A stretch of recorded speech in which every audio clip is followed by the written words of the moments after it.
Edwards, and we're going to talk about something that I am very excited about because I have a family animal and it's all about family animals' health and as well as how we are connected to that as well. And I am really excited about it because I know that I have a lot to learn with Catherine. She's got an incredible background that I think I can talk to her for hours and hours and days on end just about her background. And, Catherine comes from a very scientific background, being a biologist, and I'll let her talk to us through her journey from this scientific background to leading to where she is today, which is very, very impressive. Hi, Catherine. How are you? I'm great. It's so lovely to be with you today. We had a fantastic chat about your journey on my YouTube channel. So it's lovely to be connecting with you again, and because I think there's so much about the way we work that overlaps and we've got in common and we can learn from each other. Definitely. So tell us a little bit about your journey, and I know we touched on this. You started your kind of work life as a biologist, and tell us a little bit about it, how it led you to be where you are today.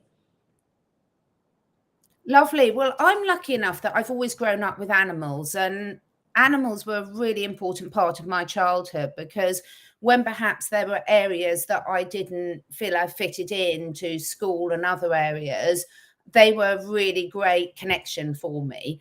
And I think all children have the ability to talk to animals and understand them in a very innocent and open way. Children don't see division. They don't think you're that species, you're that color, you're that sex. They just have friends and they don't care what species those friends are. So as I went to school, I really loved education. Actually, I'm one of these people that absolutely loved school and learning, and I still do. I just love learning. I call myself a polymorph because I just love learning about all these different areas of science, spirituality, and how they all connect in. But so I ended up going to university to study biology.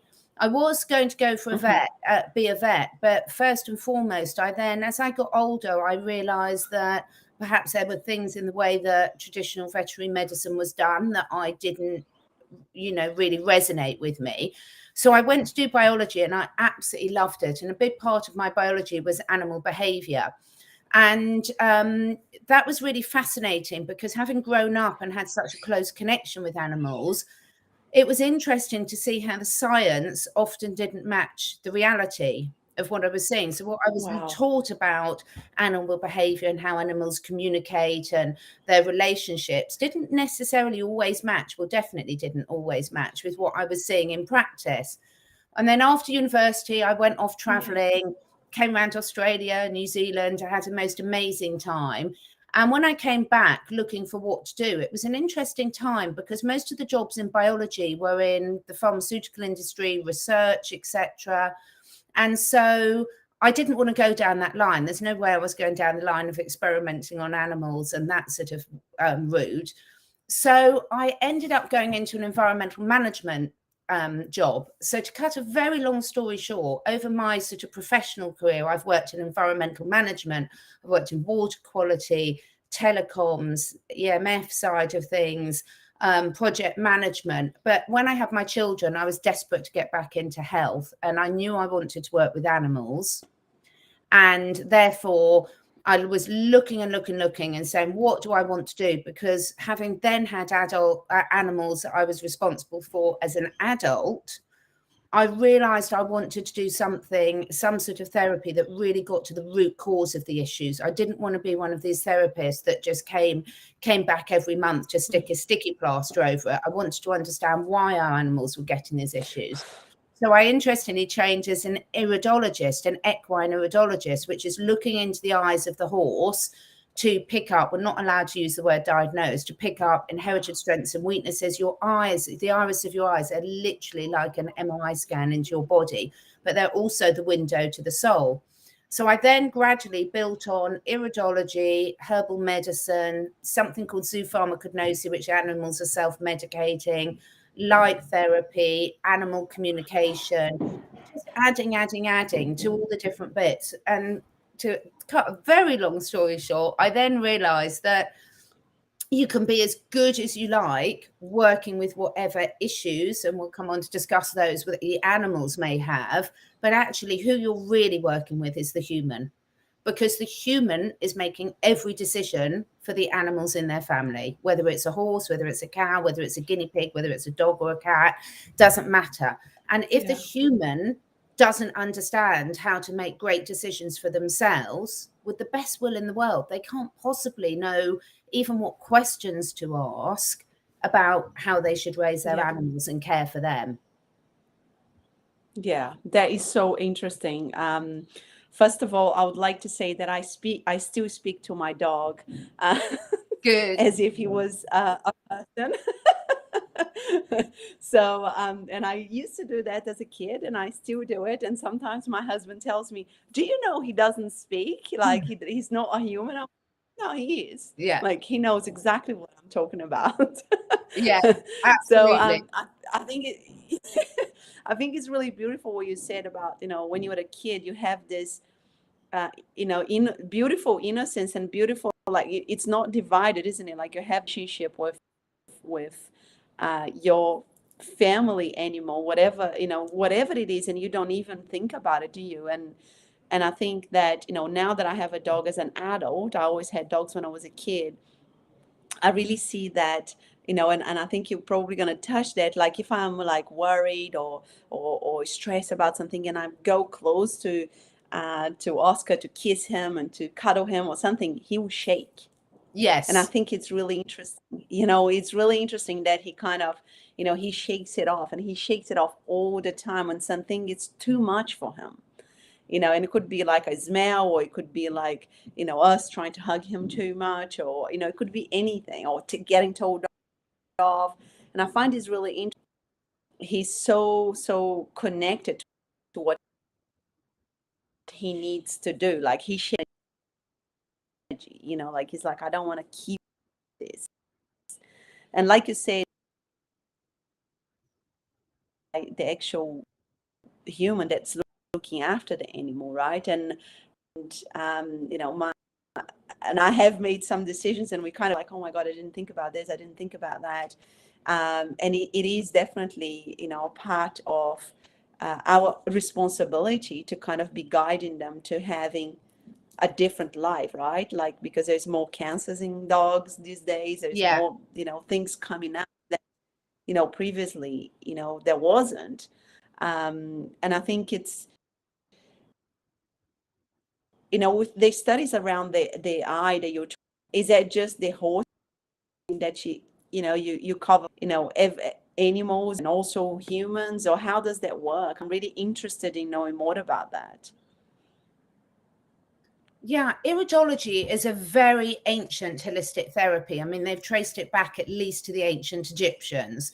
And basically, your iris, the color part of your eye, is a map of the body. So most of the work has been done in humans. And in fact, I actually teach people how to be an equine iridologist. And once you've learned that, you can do it with any species of animal. With humans, you need a separate qualification, but the principles are exactly the same. It's just with humans, it's easier because you can ask a human to sit still and look down a microscope, and you have special iridology cameras that can see that. You can't really ask a dog or a horse to do that. But it's absolutely fascinating because the more work we get into holistic, anyone who's interested in holistic care, anyone who's done shadow work, anyone who's looked at self-development, anyone who's looked to live a better life and asking those questions themselves, we know what it's like when you discover that whether on a conscious level or a subconscious level, people that you don't trust are making decisions for you. So a lot of people, I think, watching this will understand at least some of the difference between the subconscious and the conscious mind, and how much subliminal programming. So every single adult watching this is mind controlled. We're all mind controlled. To what degree varies, because once you start accepting that fact and opening up, and some of that's good. We don't have to learn how to drive our car every day. We don't have to learn how to dress ourselves every day. So there's a purpose for it, but it can also be used for nefarious means. But 𝗬𝗓𝗦𝗧𝗂𝗧𝗏, who's a very controversial figure and known as the dog whisperer, but actually I think on a level of connection, of understanding how our energy affects everything to do with our lives and everything to do with every being, species, whether it's your plant or your animal or your human family around us, sums it up perfectly to me. And humans are the only species that follow unstable leaders. So I know I've diversed off the iridology. Wow. We can come back to that in a minute because it's amazing. But what I would say for any of us that have animals in our care, the reason I don't call them pets, and it's not offensive if you call them pets, but pets implies that you're owning something. It implies it can be energetically quite derogatory. I'm not one of these people that gets hung up and over obsessed with labels. However, you and I see our four-legged friends as exactly the same part of the family as our two-legged family members. Yeah. And if you've got, let's talk about dog or cats, because that will probably make more sense to people watching. If you've got a dog or cat that you're responsible for, you are literally making all the decisions about their life that are important to them. So all of our animals are still very in touch with their instincts. So you noticed how your dog shakes it off. And that's what most animals do. If you watch a dog or cat get up, they're brilliant at stretching. This is where downward dog comes from, etc. Yes, because they know how to clear energy blockages in their body. Yeah. They know how to shift energy. Shaking it off is a beautiful way for dispersing energy that they don't want to hold on to. So one of the things that I really love doing is working with humans and their animals to say, what messages, how can you be the best parent, if you want to look at it like that, for your animal? How can you know what questions to ask? So a classic example, Angelica, I know on your journey, you've learned so much about nutrition over the last 5 years. But look at what most people feed their animals. Most people now have been brainwashed into thinking they can open a tin or a bag of dry food, feed that to their animals each day, and that it's perfectly balanced. Well, no animal, I don't care what species you are, is designed to live off the same thing every day. And if you're feeding them highly processed food, but that's so the norm now. It wasn't when I was growing up. People fed their animals and they lived a lot longer. But now we're in this convenient society, and the problem is our dogs and cats can't go to the shop and buy their own food. If you've got a cat, they might be lucky enough to be able to hunt, but not all cats live in an environment where they can hunt. Certainly most dogs don't. So when we take this research, when we start to ask questions about what's affecting our own physical, emotional, and spiritual health, it's really important we ask those about our animals as well. And also understand that our animals are reflecting back to us those decisions and whether we're really embodying them. So, us humans are very good at lying to ourselves. We all know we can say to ourselves, no, I'm not stressed. Yes, I'm eating healthily. But the dogs pick up what's really going on at an energy level, not the false words that often come out of our mouth. That's sad. And I think what you said, it's so important to highlight. Like our dog is a mixture of a beagle and a harrier. And I'm from Brazil. My husband is from England, and he wants this like perfectly well-behaved dog. And my dog is an independent dog. Like he is exactly like all of us in our families. He just likes doing his own thing. And my husband gets really upset when the dog just goes off and comes back. And I said, I refuse to be going around with bags of treats and having this dog that is going to become an overweight dog, just for the sake of having this dog like right next to me, just trotting along like a robot. I am not going to do that.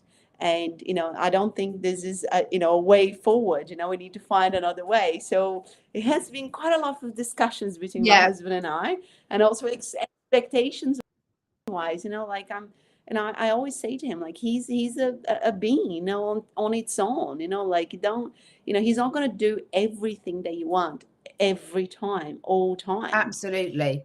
And I think it's really, it's like you said, of course there are things that they can't talk to us about, but he is so in tune with all of our energy and everything that is happening, you know, in our family. Is just incredible.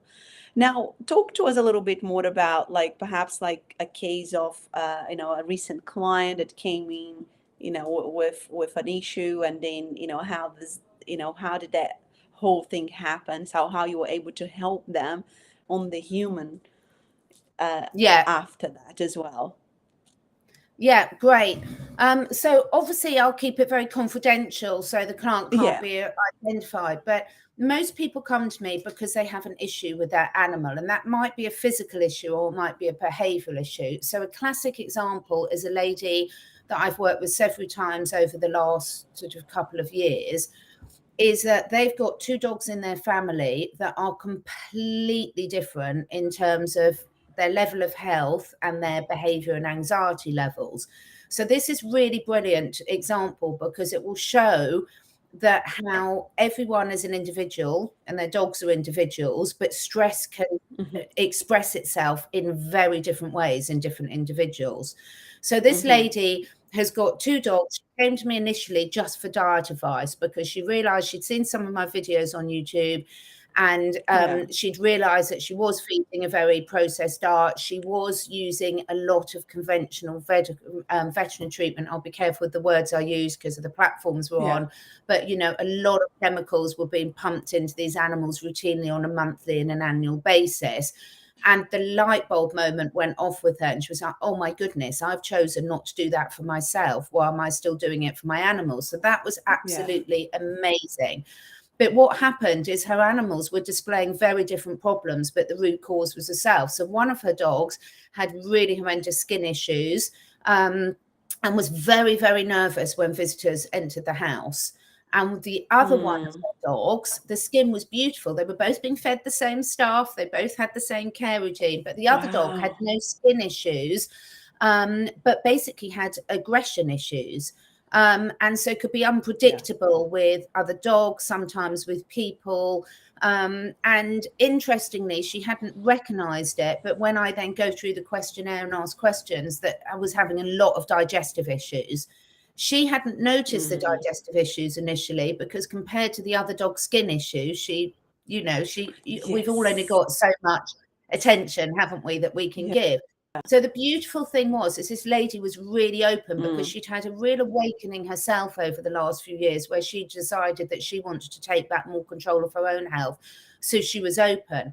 So what I started with, Angelica, is I started with looking at the diet, what they were being fed, and when they were being fed. Now, the importance of that, and I won't go into too much detail, but the importance of that is that when you look at an animal's needs, whether it's a human or another species, we've got a hierarchy of needs.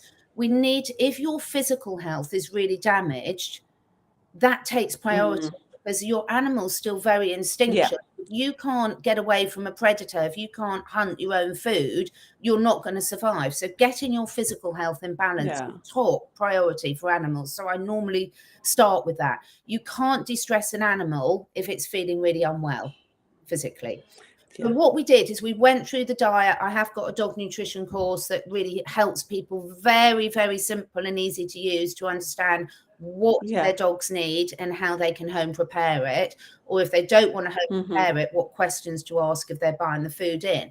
And interestingly, we looked at the timing of eating. So both these dogs were being fed 3 times a day, which is actually very common now. In particular, one of her dogs was really big, one was really small. A lot of people with small dogs leave food down for them, and that's disastrous because dogs' digestive systems work very differently. And an adult healthy dog should only be fed once a day after their main exercise.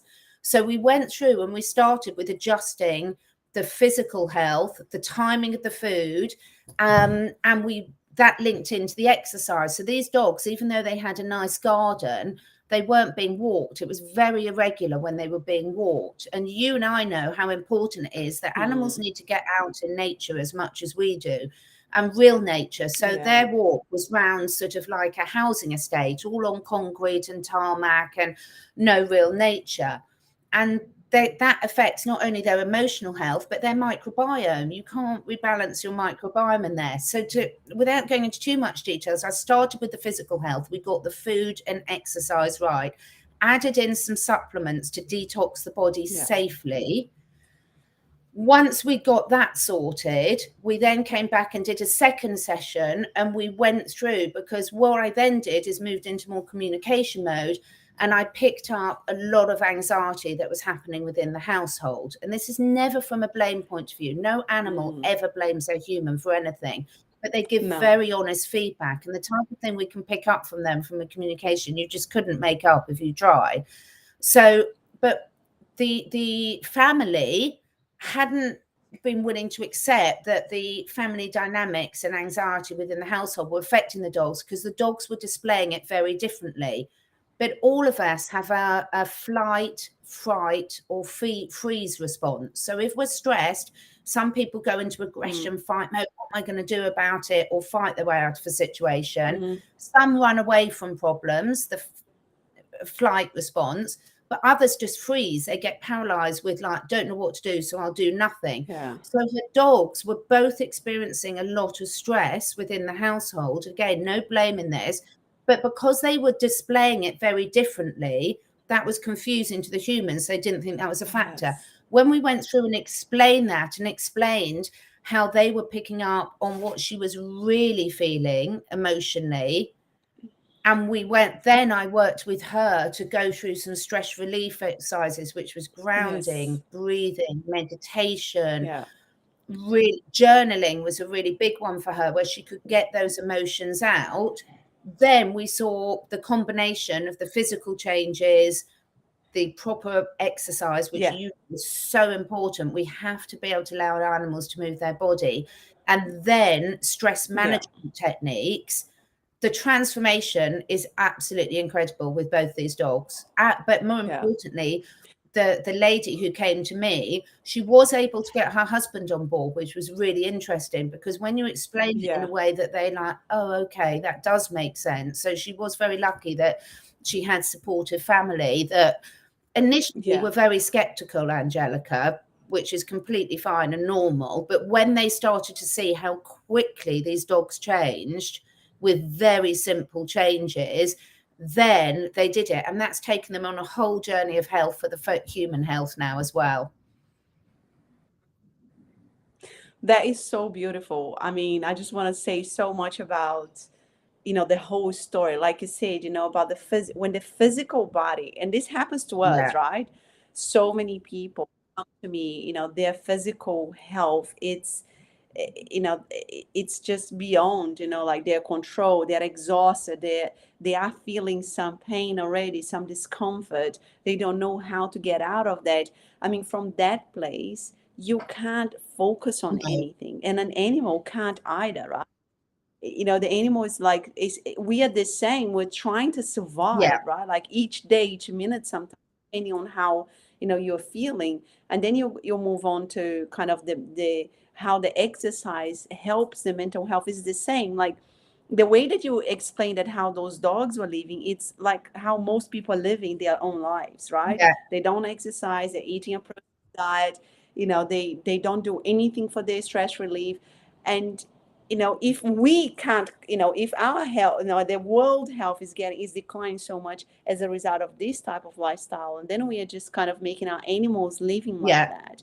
And then of course the animals are the same issues, right? Like I said, it's manifesting in different ways, but it's the same issue, either with the aggression or with the other dog was in the skin, like you could see it, but the other one you kind of couldn't see it, like it was more a mental thing, which again, it happens all the time. Sometimes I'm walking with my dog and around our neighborhood, and I see so many angry dogs.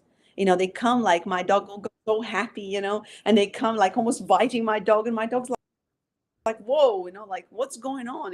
I just like just to go somewhere else, because of course the animal, like that is the human kind of creating that whole thing. And again, it's not from a blank place, but might walking along and not know, wanting to be friendly, and that happens, So, and that happens between humans and humans, right? Like it's exactly the same. Why would we expect a different result? It's crazy, right? To think that, But the difference those is questions that you're oh, I asking. love that example. Oh, sorry, we don't mean to talk over each other. There's just a bit of a delay. Sorry, I interrupted you there. Yeah. I love that example so much because it's so brilliant. Because the thing is, with humans, we can fake it. So we can walk past someone and say, stupid. So a classic example is I live down a single track country lane. And so there's very few passing parts for the cars. So when another car comes across, and if someone tries to drive you off the road and they refuse to go back, if you're in a good mood, you will be, they're doing the best they can. They might not be very good at reversing. If I'm in a bad mood, then as they go past, I'll mutter something rude about them under my breath. Same situation. Now, I have, most of my animals are all animals which we would label as rescue, but they've all had bad starts in life. So quite often they come with some really protective behavior or health issues and things like that. But I have to be honest with myself, and this is a really good example, is I have to be honest and saying, yes, I might have 2 dogs at the moment, for example, that express themselves very differently. One goes into aggression when she's scared or challenged, and one goes into hiding. So, but I have to accept that, yes, they might have come to me with these issues. And of course, our early years are very informative. There's so much research out there now to show that the trauma that we suffer in our early childhood has a massive impact on our physical and emotional health throughout life. And exactly the same as with the animals. But the difference is we recognize it and what we do about it. So you can reverse those outcomes if you know that's an issue. So say you're a child that an adult now that knows they've had a very abusive childhood, if they recognize the impact that's going to have on their physical and emotional health, then they can seek the necessary advice to release that. The same goes with their animals. So for me, I have to be really honest, and I don't get it right all the time, but I'm constantly learning and better. My current dogs have taught me more than all my other animals put together because they've been the most challenging, but they've come to me because I was ready to get my knowledge up to the next step. So when, for example, there's an incident with my dogs, I now don't go into this, I wish they were different. I wish they behaved like this. I look at it and I say, that's interesting. What's that reflecting back to me? What do we as a family need to do differently to address this? And sometimes the problem's so deep-rooted. So, for example, one of my dogs can be brilliant with 90% of the dogs, but can be aggressive with some dogs. It's a fear aggression. So some places I have muzzle trained her because the kindest thing for her, when she goes into that mode, it's not a thought process, it's an instinct. So she can't help that behavior. I can't have a rational discussion with her and say, look, Lola, we need to not respond like this. She can't help herself because for her, it's right into survival. So as a responsible mother, in some of those situations, I've very carefully muzzle trained her, and I will take that fight option away from her so that she can make a different choice. And it's caused her, I can honestly say, no stress at all because I've done it very carefully. And it's almost like a massive relief because I've taken away, I'm now giving her a chance to respond differently because I've taken that one option away. So when people put out, and I've done it in the past, when you know better, you do better. When we put out and we criticize this, there's never a one size fits all for a human or an animal. It's looking at the combination and looking what's going to work for that partnership. Yeah. And I mean, what you described that again is exactly what happens with humans. When people get angry, and I used to get angry a lot. I used to have a major problem with anger. It's beyond your, you don't even think, you just get angry. And it's exactly the same what you described there with, what happens with your dog. And I think it's like you said, if you can recognize that and move yourself, away from the situation, and train yourself to go down a different path, we work in the same way. But, what I wanted to really talk here is also like the power of the work that you're doing for the humans. A lot of my healing journey discussed that on the interview that I did with you. At the beginning, I was only able to do it for my kids because I didn't really love myself. I didn't really know who I was. I wasn't connected to my body. I didn't know anything about anything. I was just in survival mode, unconscious, living like a zombie. And I feel that a lot of people are living like that. But if they have an animal with problems, and somebody like yourself can come in helping the animal and highlighting some of this stuff, and they see a difference in the animal, they can get motivated to then, like the story that you talked about. Sometimes we need an external motivator to start our journeys. Yeah. And there has been, many, programs and cases about, people like, I don't know what to do with my dog. Yeah. And then, once you start, working, and I think this is really beautiful because it's that extra motivation, that's the factor that sits outside of you, and you might not be able to do it first for yourself, but if that's what begins your journey of healing, that's incredible.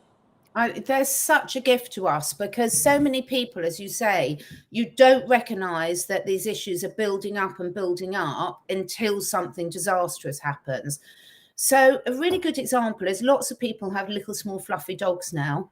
That's another discussion that we'll go into about what we humans have done with some of our breeding. But it's interesting, Angelica, because a lot of people think if you've got a cute little fluffy dog and it's behaving really aggressively, being naughty, really demanding, really bad, no training to how to live safely in a human environment. So what I mean by that, I completely agree with what you said about your dog needs to be able to run free and express itself. But I'm assuming you let him run free and express himself when it's safe to do so, not across a busy road. Yeah.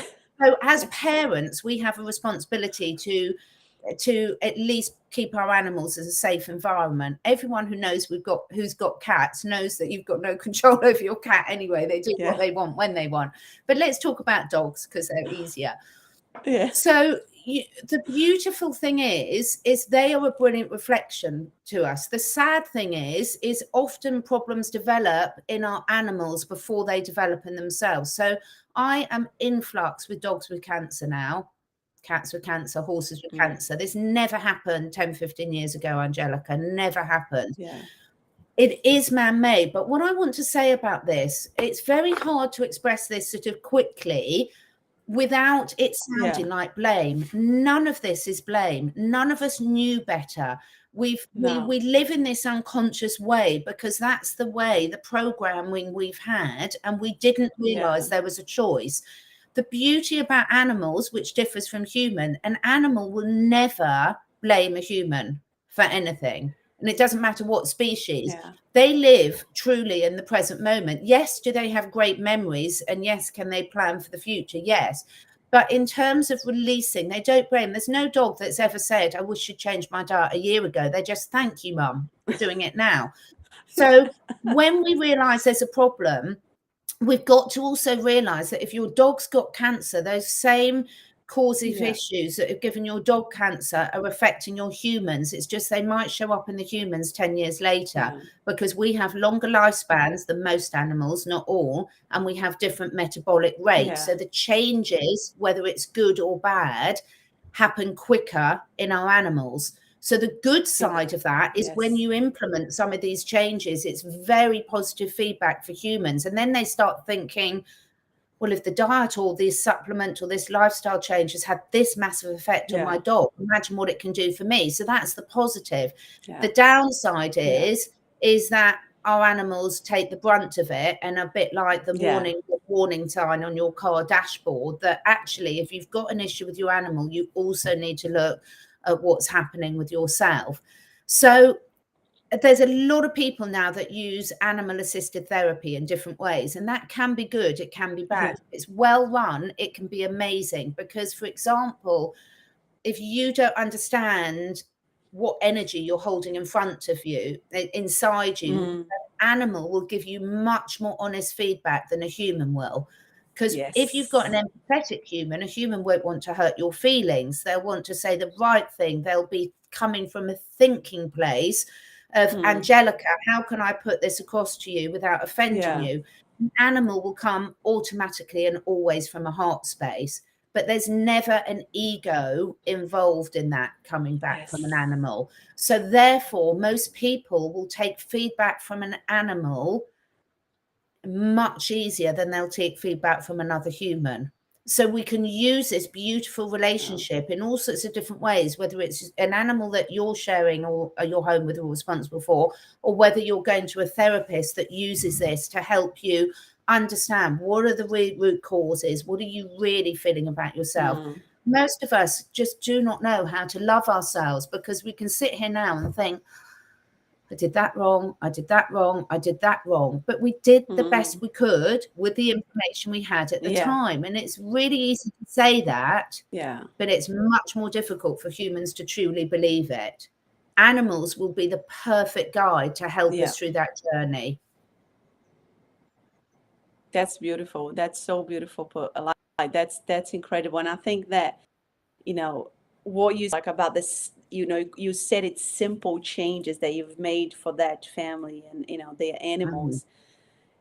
You know, yeah, you know, they are simple, but yet if you don't know what you're doing, they're not that simple. And again, we talk about this. We were talking on when you interviewed me, you know, around every diet that they should eat processed, they shouldn't drink soda, all of that, they need to exercise, they need 8 hours of sleep. But most people, I know the world wouldn't be in this, in the state that it is right now. So, you know, having somebody like yourself to really take them on a journey in understanding what it is really that they need to do for their animals, it's a completely different, it's a game changer. You know, as opposed to people watching like 500 YouTube, you know, channels like, what should I do, what should I not, you know, especially when there is already a problem, right? Like, let's face it, like when there is already a physical problem or a behavioral problem, you know, that does affect. I mean, at the beginning, you know, my husband and I, like when we've got Oscar for the first week, I was just like, I can't deal with this. This is worse than having a kid. Yes. You know, like, please, you know, like, give him back, you know. And it was hard. We said to the kids, we said, like, we are really struggling here, guys. Like, if you don't start helping us, we don't know, you know, if we're going to be able to cope with this. You know, it was hard, you know. And he's a little bit like a cat. He escaped many times into busy roads because, you know, this is his personality. Beagles. So, but you know, beagles are renowned. They're very difficult to train. We got the perfect dog for our family. You know, everybody's like that in our family, independent. They don't want to be told what to do, and he's like that. But you know, it's really, you know, when you say simple, they are not so simple, because if they were so simple, then you wouldn't have people, you know, with dogs or pets with problems. Let's face it, you know. And like I said, you know, there has been more cancers in dogs and animals than it has ever been. There has been more issues around with dogs and again other animals than it's ever been. So the reality is, you know, if you have a problem, you don't know what you're doing. Yeah, absolutely. And the beauty is that all of these things, the other thing is, I am Mrs. Impatient. I want to do everything at once. I want to know everything at once. My husband's the completely opposite, Mr. Laid Back. But when we're looking at how energetically we're working with animals, they give us instant feedback about what we mean. So a classic example is, we've got a really big garden. We're lucky to have a really good big garden. And if I'm calling my dogs in from the garden, I'll be like, Indy, Lola, come, and they're straight there. If my husband does it, he can be out there for 20 minutes and they won't come. They just completely ignore him because there isn't the intent behind it.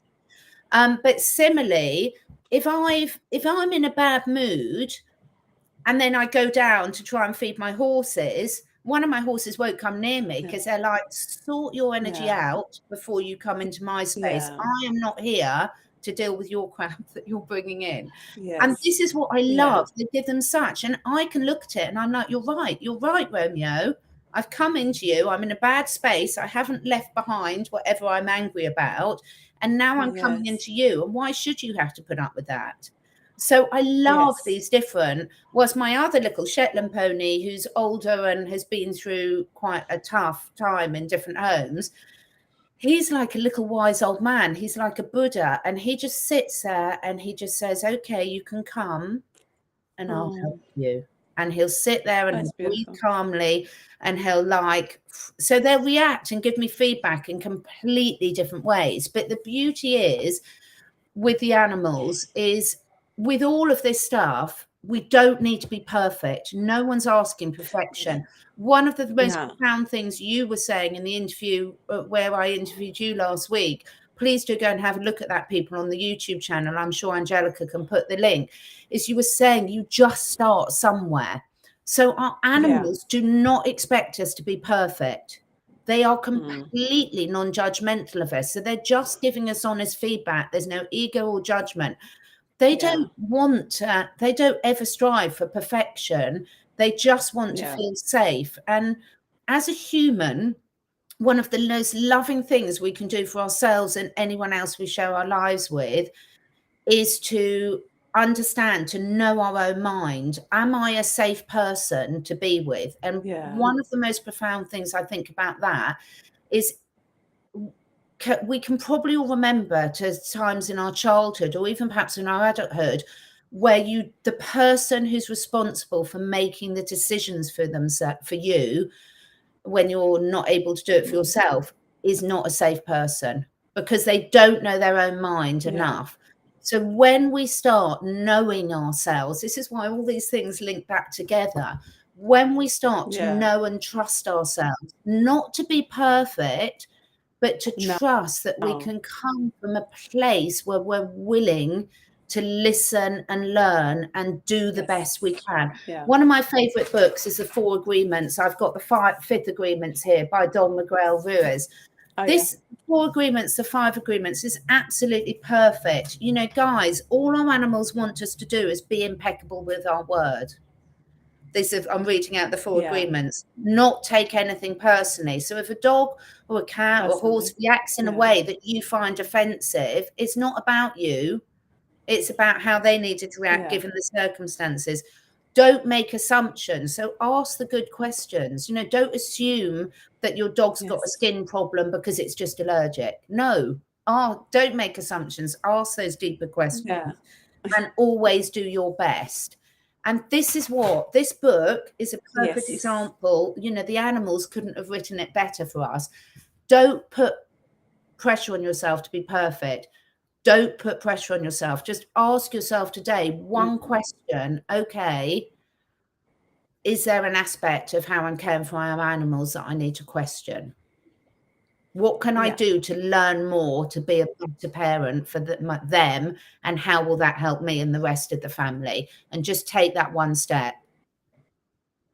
Yeah, that's incredible. That's so, and I think that is so powerful what you said, because when you change the blame from the victim mentality, you know, and turn that into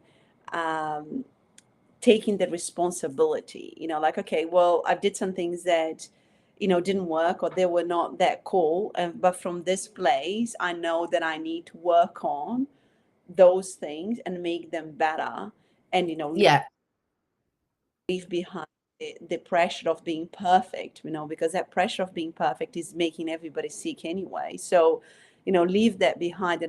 And a lot of my journey came from that place of being forced to start so small. And beautiful, like I said, you know, like just take one step. You know, I was forced because I was so sick, but don't wait for your animal to be so sick so you need to be forced to doing, you know, things that are so small. And you know, it's a bit harder, right? Like just ask that question today, and then from that place you think like, okay, well, this is the next step for me. You know, and just take the responsibility. It's so much more empowering when you leave behind the blame and the perfection and all of that, and just empower yourself and think, no, I actually believe and I feel in my heart that I can do something better here. And what I think so many of us are doing now, I think it's absolutely beautiful that so many of us are saying, I'm not going to be blinded by science anymore. I'm not going to let someone in a white coat or an academic tell me what's common sense. You know, it's like when you go to nutrition, one of the first things when I've been studying nutrition for years, and there's so much out there and it can be overwhelming, but you can also make it really simple. Does it look like real food? If I can't reproduce this thing in my kitchen, you know, then it's processed food, you know, because so many people say, well, how do I know it's processed? Well, could you make that thing in your kitchen? Could you get your roast dinner and turn it into a hard lump that looks like dog or cat kibble and reproduce that all the time? And if you did, would you want to eat it? So it's not simple. It's not when you get right back and have a bit of fun with yourself and think, yeah, another option of where I was brainwashed. We've all done it. I've made so many mistakes and will continue to do so. And I also make conscious decisions that I know are naughty. So yesterday I came back and filled my car up and bought myself a nice bar of chocolate from the garage. But I don't feel guilty about that because I'm like balancing. We're not aiming for perfection. But what we are looking is saying, am I a safe person to make decisions for myself, let alone others in my care? Safety is key. Do I trust myself to make a sensible decision? We don't need to be able to justify it. So, you know, if there's a bit of you that thinks, do you know what, this doesn't feel right, it's not. And if you can't explain yourself to someone, trust that feeling and then go and find someone or something to help you understand it better. But don't be forced in. We talked about your journey. You know, sometimes we think we're in a rush to make a decision right now. And unless it's a life or death, you know, situation, you can allow yourself and say, do you know what, there's a hesitance in me. I need a couple of weeks to go and research it. And most times you can give yourself that time. And then if you open yourself up to the question, the right person or information or book will come into your life to lead you to the answer that's best for you or your animal. Yes, that's awesome. That's so beautiful. Yeah, and I think that's so in a healing journey, especially when you're dealing with a problem, you know, like I said, that really tapping into our intuition and to our inner feeling is so important, supposed to, you know, being put on this conveyor belt, you know, of like, okay, this is what you've got to do when you have no other options, and, you know, and you go unconsciously about it. I think that's very, very important to highlight. So now, Catherine, how can people get in touch with you? I think the work that you're doing is amazing. Get in touch with you. I've got, the main thing is my YouTube site. So if you do Catherine Edwards on YouTube, you'll find me. Unfortunately, I am on a week's ban at the moment, so I can't post any content or respond to anything for a week, but there's so much information and playlists there. I'm laughing about it because the censorship is real, folks, whether you're talking about natural health, whether you're talking about understanding world events. I'm sure a lot of people know what I mean. You say one more word and you're on the naughty step. So I'm on the naughty step, but hopefully just for weeks. So please do check out. There's a whole playlist of animals. There's a whole health playlist. There's spiritual stuff on there, Angelica stuff. And then I have two websites, Angelica. I have got catherineedwards.life, Life, and that there you can book consults, you can look at all the products I endorse, because I, you know, working with companies that are really making the world a better place and helping us, give us tools to kickstart our journey. You can see my links, my interviews on there. And then I have got catherineedwardsacademy.com, where I've got my training courses, and I've got loads more training courses coming on there. I've just got to be a good girl and sit down and do them. And I will also be, something I'm going to be speaking to Angelica and our mutual friend Namala, who's an amazing sacred geometist, about. I am going to be opening up sort of weekly or monthly sort of group coaching calls, which is something I haven't done before. And the reason for that is a lot of like the discussions we're having today. When you hear other people ask questions, it triggers something and you think, oh yeah, I need to look at this. So we can learn, all of us can learn so much together. So sometimes being in a group, which makes it very affordable for people, where they can come in, listen to the other questions being asked, take what resonates with them, ask their own, is really helpful. So that should be coming within the next sort of 6 to 8 weeks, hopefully. Amazing, amazing. I'll add those links. I've got already the link for your Facebook and your LinkedIn, and I'll add those websites as well.